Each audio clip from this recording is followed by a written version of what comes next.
Allez! En avant! La victoire! Au peuple! La victoire! Au peuple! Et toute la victoire! Au peuple! Je vous remercie. Messieurs les présidents des partis frères, Monsieur le coordonnateur général de la CNR, Messieurs les responsables, Messieurs les présidents des coordinations PGP, au nom du Bureau national, j'allais dire Madame le gouverneur, Madame la trésorière de la coordination de l'Obreux maritime, parce que nous avons une coordination de l'Obreux maritime qui a été mise en place et qui a la particularité d'avoir pratiquement autant d'hommes que de femmes dans le directoire. C'est une évolution positive. Quelqu'un que Bongo même a dit, il doit l'aimer, qui s'appelait Mao Tse-tung, appelait les femmes l'autre moitié du ciel. Dans nos traditions africaines, quand il y a bagarre et que les femmes prennent parti dans la bagarre, vous gagnez toujours. Mais si vous avez les dames contre vous, vous êtes foutus. C'est la même chose au Gabon. Nous avons donc intérêt à mobiliser, à être avec énormément de compatriotes femmes dans nos mouvements, à commencer par notre propre parti. On en avait beaucoup, mais nous avons traversé une période parfois difficile. Et ces périodes, j'allais dire bientôt, ça sera considéré comme du temps passé. Parce que le parti est bien là, Mbembe. Grâce à vous, militants du PGP, militantes du PGP. Je vous livre donc le message suivant, au nom du Bureau national de notre parti.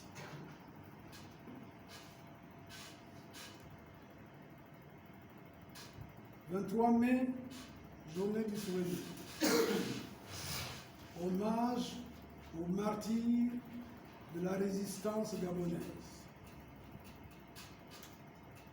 Nous voici réunis ce 23 mai 2022 pour commémorer nos morts, martyrs du combat pour la libération de notre pays, pour que les hommes et les femmes de notre pays puissent vivre en liberté, connaître la démocratie, la paix, la justice sociale et la fraternité.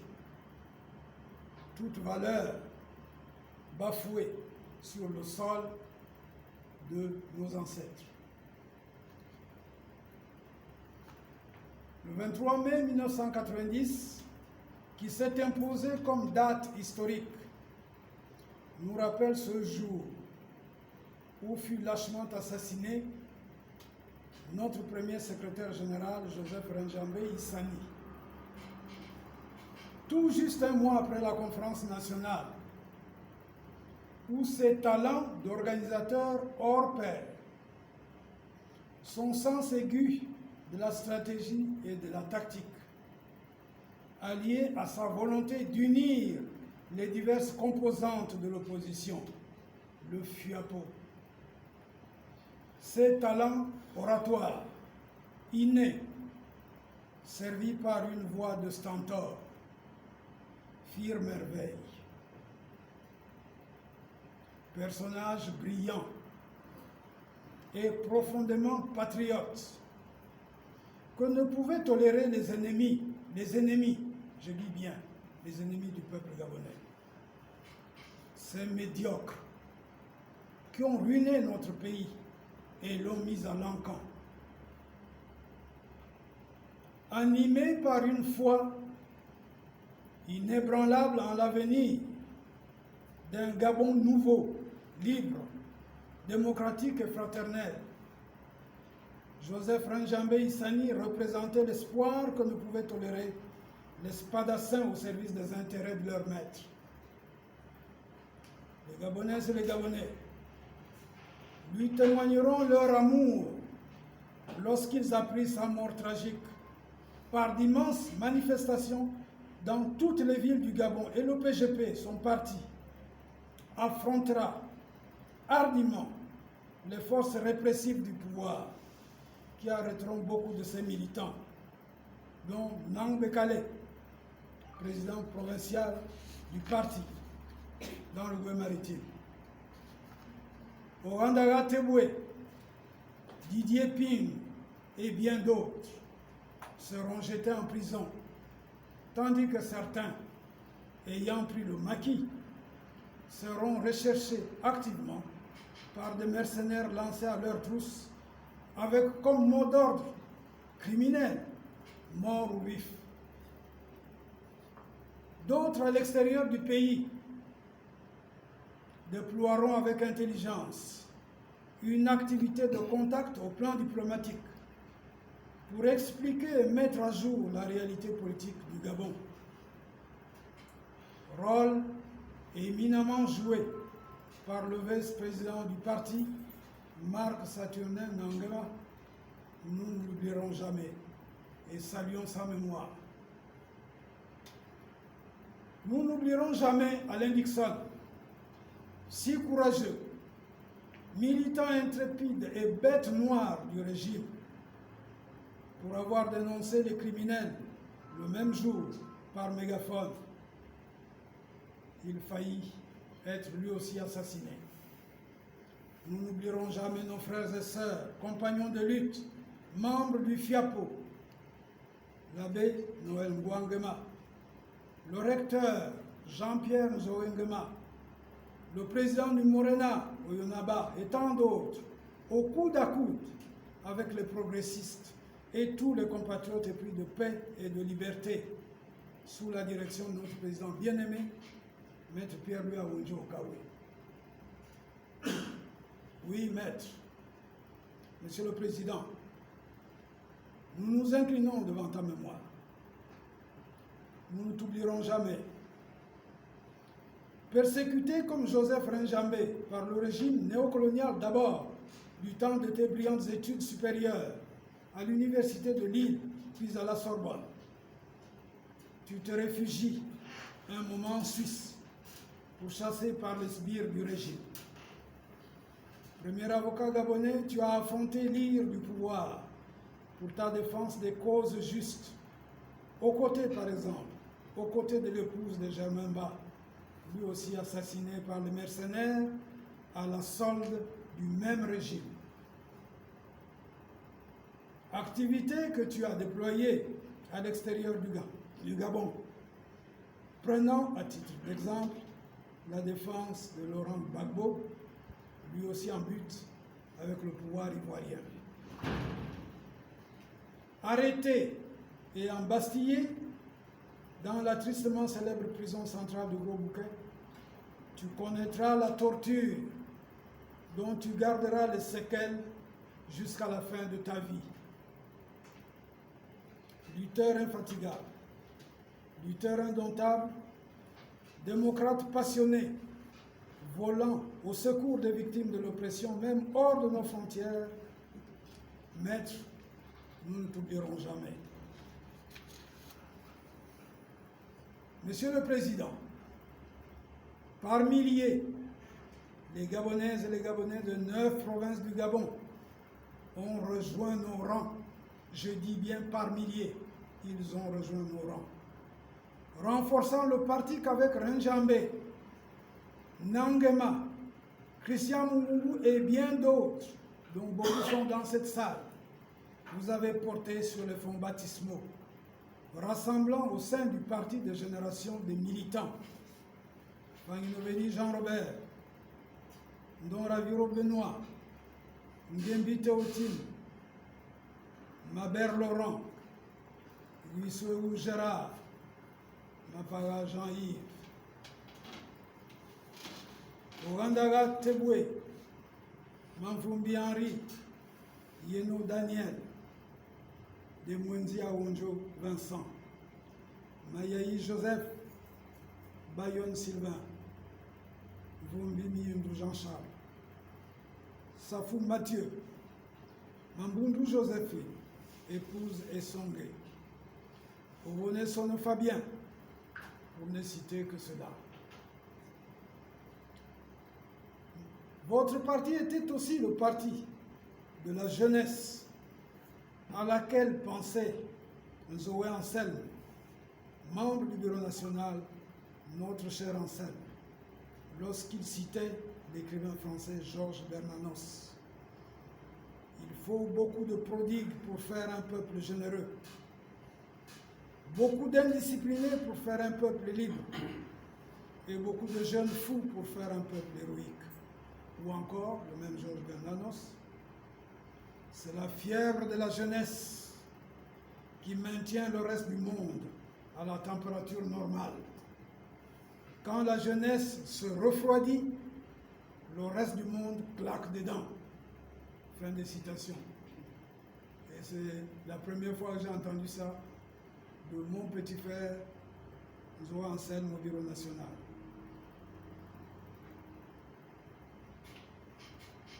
Parlant de la jeunesse, je pense au Paris. Membre du PGP, d'où était ici le jeune député Anna Plébiscito, qui s'illustrera à l'Assemblée dans les débats face aux aînés politiquement plus aguerris à la 8e législature. Historique législature à laquelle nous devons la Constitution de 1991, votée à l'unanimité, et qui sera malheureusement triturée par la suite au gré des intérêts du pouvoir. C'est ici le lieu de rendre l'hommage mérité à l'un des animateurs emblématiques du Paris au sein du PGP, Maître Fabien Méret, mort au combat pour la liberté, organisateur et animateur de la résistance au sein de la diaspora gabonaise en France. Fabien Méret restera un modèle pour les jeunes générations. Il se trouvera sans doute des gens pour réclamer l'oubli des sacrifices, des meurtres opérés dans notre pays, ou qui souhaiteraient qu'on n'en parle même plus. Non. Ni silence complice, accommodant pour certains, ni silence de capitulation. La violence tue au nom de la préservation du pouvoir. Cette violence, nous la dénoncerons et la combattrons toujours, car cette violence-là, broyeuse de vie, est liée au pouvoir néocolonial. Quelques repères historiques. 1993, 1994. L'élection présidentielle post-conférence nationale verra la victoire du père Paul Mabesson face au candidat Omar Bongo. L'imposture s'imposera par la force des armes, bombardant Siloé, où habitait le père Paul Mabesson, et détruisant avec des chars Radio Liberté, organe d'information du RNB. Violence politique avec perte par dizaines de vies humaines. Une grande figure de l'histoire de notre pays marquera la conscience des citoyennes et des citoyens en ce moment-là. Madame Pauline Ningon. Je vous présente.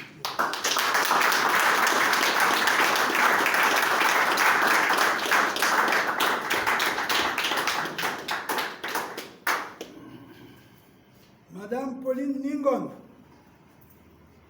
démissionnera de son poste prestigieux de gouverneur de l'Estuaire, n'ayant pu proclamer les résultats officiels de la province la plus peuplée du Gabon, largement acquise au père Paul Mabesson. Elle démissionnera courageusement. Je voudrais, s'il vous plaît, qu'on l'applaudisse encore.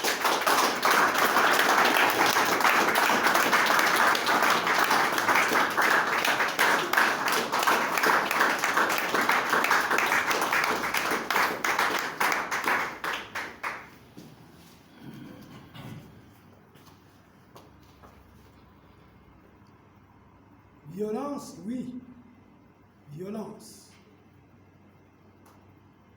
1998, 2005, même scénario. Pierre Mambour l'emporte. L'imposture, là aussi, maintiendra le statu quo du régime réactionnaire. Des manifestations massives ont lieu dans presque toutes les provinces. Des massacres à Libreville, des massacres à Port-Gentil en particulier. Violence. Violence toujours. 2009, la victoire de Baobab est sans conteste. Répétition des mêmes pratiques criminelles, des morts et l'exil politique des dirigeants de l'UN à l'ambassade du PNUD à Libreville. Violence, encore violence toujours. 2016, triomphe du candidat unique de l'opposition, Jean-Ping Okoka. Le scénario criminel le même est remis en place. Bombardement du QG du candidat Jean-Ping. Massacre à grande échelle. Saccage des lieux. Ces lieux dans lesquels nous nous trouvons actuellement. Saccage des lieux. Des citoyens désarmés. Hommes, femmes, souvent très jeunes, pour la plupart, sont tombés sous les balles des bandes criminelles déchaînées. Violence, violence toujours. Nous ne pouvons oublier nos martyrs. Non, nous ne pouvons les oublier. Ils sont les martyrs d'une juste cause, la liberté pour notre peuple, grâce à l'alternance au pouvoir d'État. Nous nous inclinons devant leur mémoire. Ils représentent la tradition gabonaise d'honneur et de dignité. Depuis quelques années, d'autres formes de violence inconnues jusque-là apparaissent dans notre pays. Les agressions, les viols, les vols avec violence et pire, les crimes dits rituels. Je dis bien les crimes dits rituels, parce qu'inconnus jusque-là dans nos cultures nationales. Des rapts, des disparitions inexpliquées. Cas du jeune Rinaldi, garçonnet de 3 ans au moment de sa disparition en janvier 2020, au village Abé-Aba, à 27 km de Bitam, qui demeure introuvable jusqu'à aujourd'hui. Corps mutilés d'enfants, d'hommes et de femmes, sans qu'aucune enquête n'en fasse la lumière. Bien au contraire, des menaces sont proférées à l'endroit des lanceurs d'alerte par les autorités publiques censées protéger les citoyens contre ces actes barbares. Ces lanceurs d'alerte ont le tort de s'indigner et d'en appeler à l'action publique pour y mettre fin. Le Parti gabonais du progrès ne peut rester indifférent devant une telle situation révoltante. Il appelle les Gabonaises et les Gabonais à se dresser contre ce phénomène et être à la plus grande vigilance sans céder à l'absurde loi du talion. Sans céder à l'absurde loi du talion. Notre salut viendra de la République des citoyens fondée sur les valeurs d'unité et de respect de la personne humaine. Valeurs qui inspiraient la résistance de notre peuple à la violence coloniale, car l'entreprise coloniale était une entreprise de domination par la violence pour le contrôle des territoires, des hommes et des richesses. Nous savons tous que les différents peuples du Gabon opposèrent la résistance la plus farouche à cette pénétration coloniale sous la conduite d'illustres personnages. Emanetol dans la région de Njolé, Mbombe qui dirigera l'insurrection armée des populations de Mimongo, Mbiou, Mwila. Nyond Makit Mavourou, à Mokab et Mwabi.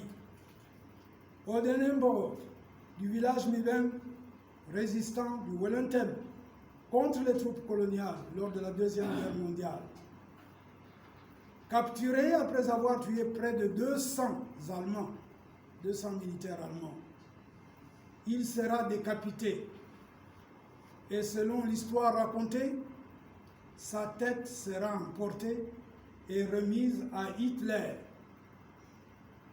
Après la victoire des Alliés, un riche Américain se l'adjugea et l'amena avec lui aux États-Unis d'Amérique. Boy Mboka Mboka, en pays Kwele. Tsesembeno, en pays Kota. Eux aussi organisèrent la résistance dans le Ivindo. Wongo, en pays Awanji Adouma, s'opposa vaillamment aux troupes coloniales françaises. Tous ces résistants connurent la mort violente. Mort en déportation, c'est le cas de Manetol. Décapité, c'est le cas d'Odene, Mboro. Ou dans des sordides prisons, c'est le cas de Nyond Makit et de Mbombe. L'indépendance nominale, je dis bien l'indépendance nominale, de 1960 peut être considérée comme une concession de l'ordre colonial en but à la lutte opiniâtre des peuples, en particulier des peuples d'Asie et d'Afrique. En Asie, vous le savez tous, la victoire du peuple vietnamien contre les troupes coloniales françaises à Dien Bien Phu, contre le peuple laotien, là aussi, contre la domination coloniale française, contre le peuple algérien, les armes à la main, qui boutera le colonialisme français de l'Algérie, ce qui amènera les Français à se replier sur un pays comme le Gabon, où ils trouveront tranquillement le pétrole qu'ils ont perdu au Sahara algérien. Au Cameroun, la lutte armée dirigée par l'UPC, du président Nyobe, du président Ouandé, du docteur Noumier, de l'ancien militant de la FEANF, Osende Alfana. La résistance du peuple malgache, le colonialisme français, affronté à toutes ces résistances, a, comme on dit, jeté du lest, d'où l'indépendance nominale de 1960 qu'on donne à 3 jours après. Le Gabon, c'est le 17 août, dans un autre pays, c'est 3 jours après, etc., etc. Indépendance nominale. Indépendance octroyée, qui détermine la nature de l'État qui en résulte, avec ses contradictions et ses tares congénitales. Il faut cependant, à la vérité, reconnaître l'attachement à l'idée de l'intérêt général qui animait l'élite post-coloniale directe l'idée de créer une nation pour tous, sans exclusive. Tout le contraire du Gabon d'aujourd'hui. Il n'est que de se souvenir de leur engagement total dans leur mission régalienne. Je dis bien, même si l'indépendance était nominale, même si elle était octroyée, ces gens-là, venus directement de la coloniale directe, ils avaient le sens de l'intérêt général. Ils avaient le sens du Gabon, leur pays. Et nous en donnons quelques exemples pour illustrer notre propos. Le Gabon de Léomba, Paul-Marie Yembi, René-Paul Souzat, Louis Bigman, Jean-Jacques Boucavel, Paul-Marie Gonjou, Jean-Marc Eko, Jean-François Ondo, Eugène Amoro, Joumas, pour ne citer que cela. Ils aimaient passionnément leur pays et n'étaient habités ni par l'esprit étriqué de clans, de tribus ou de quelconque coterie, quoi qu'on puisse penser de leur attache politique, quoi qu'on puisse penser de leur politique dans l'ensemble. Ils aimaient leur pays.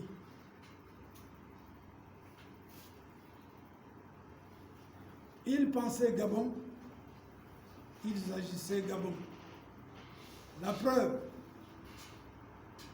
l'intérêt qu'ils portaient à la formation des jeunes dans des établissements primaires et secondaires dignes de ce nom, au lieu du triste spectacle offert aujourd'hui dans ce domaine.